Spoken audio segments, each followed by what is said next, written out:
Hello students, अगर आप high school की बोर्ड परीक्षा देने जा रहे हैं इंग्लिश सब्जेक्ट की, तो ये वीडियो आपके लिए बहुत ही महत्वपूर्ण होने वाला है। 4 नंबर के ट्रांसलेशन ये हर वर्ष आते हैं इंग्लिश के पेपर में। ये 2024 में आ चुका है, इसीलिए इसका हम लोग रिवीजन कर लेते हैं। देखिए इसका ट्रांसलेशन कैसे करेंगे, बहुत ही सरल तरीके से आप देखेंगे कि बहुत ही ट्रिकी मेथड से कैसे इसको हम हिंदी से इंग्लिश में ट्रांसलेट करेंगे। वीडियो के अंदर तक बने रहिए। 4 नंबर अगर आपको और ज़्यादा प्राप्त करना है बोर्ड परीक्षा में तो। सबसे पहले लिखा हुआ अशोक एक प्रसिद्ध सम्राट हुआ है। देखिए अगर आप टेंस पढ़े हैं, प्रेजेंट परफेक्ट टेंस पढ़े हैं, प्रेजेंट परफेक्ट टेंस पढ़े हैं तो वर्तमान समय में कोई कार्य बीत चुका हो, ठीक है, तो प्रेजेंट परफेक्ट टेंस होता है। अशोक एक प्रसिद्ध सम्राट हुआ है, प्रेजेंट परफेक्ट टेंस है, अफर्मेटिव सेंटेंस है, तो सबसे पहले क्या लिखेंगे? अशोक। क्या लिखेंगे? अशोक। एक प्रसिद्ध सम्राट हुआ है तो हैज, ये प्रेजेंट परफेक्ट टेंस का हेल्पिंग वर्ब हैज और हैव होता है। अशोक आपका सब्जेक्ट है जो कि सिंगुलर है तो इसलिए हैज लगेगा। बीकम, बीकम थर्ड फॉर्म है वर्ब का। A famous emperor, Ashoka has become a famous emperor. Ashoka एक प्रसिद्ध सम्राट हुआ है। वह अपनी प्रजा से बहुत प्रेम करता था। देखिए पास्ट इंडेफिनिट टेंस, वह अपनी प्रजा से बहुत प्रेम करता था। कौन सा टेंस है? पास्ट इंडेफिनिट टेंस, तो लिखेंगे ही लव्ड हिज, प्रजा की अंग्रेजी पीपल। ही के साथ अपने के लिए हिज लिखते हैं। ही के साथ अपने के लिए क्या लिखते हैं? हिज। ये पास्ट इंडेफिनिट टेंस है। पास्ट इंडेफिनिट टेंस में सब्जेक्ट के तुरंत बाद वर्ब का सेकेंड फॉर्म ही loved his people very much. वह अपनी प्रजा से बहुत अधिक प्रेम करता था।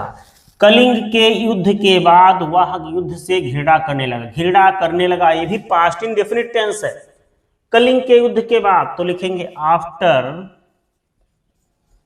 द कलिंग वार, ठीक है।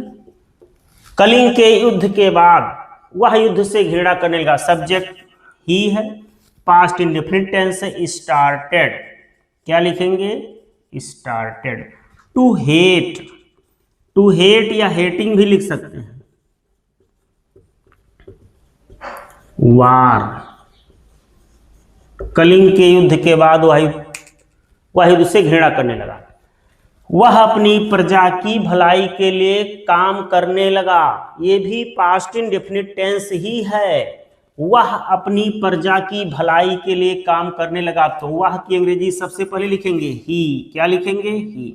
उसके पश्चात वर्ब का सेकेंड फॉर्म करने लगा, यानी कि स्टार्टेड, शुरू कर दिया। ही स्टार्टेड, ठीक है। वर्किंग, काम।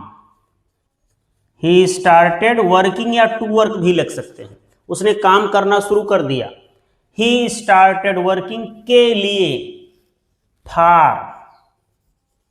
ही स्टार्टेड वर्किंग, उसने काम शुरू कर दिया, फॉर के लिए, प्रजा की भलाई, फॉर द वेलफेयर। वेलफेयर माने होता है भलाई। Welfare of his people, of his people, ठीक है। ठीक है मेरे बच्चों, समझ में आपको आया होगा। अशोक एक प्रसिद्ध सम्राट हुआ है, ये कौन सा टेंस है? Present perfect tense. Ashok has become a famous emperor. वह अपनी प्रजा से बहुत प्रेम करता था। He loved his people very much. Kalinga के युद्ध के बाद, आफ्टर द कलिंग वार, वह युद्ध से घृणा करने लगा। ही स्टार्टेड टू हेट या हेटिंग वार। वह अपनी प्रजा की भलाई के लिए काम करने लगा। He started working for the welfare of his people. ऐसे ही वीडियोज के लिए, ऐसी जानकारियों के लिए चैनल को लाइक करें, सब्सक्राइब करें। अगर आपको अच्छा लगे तो अपने हित मित्र दोस्तों को शेयर भी करें। Thank you.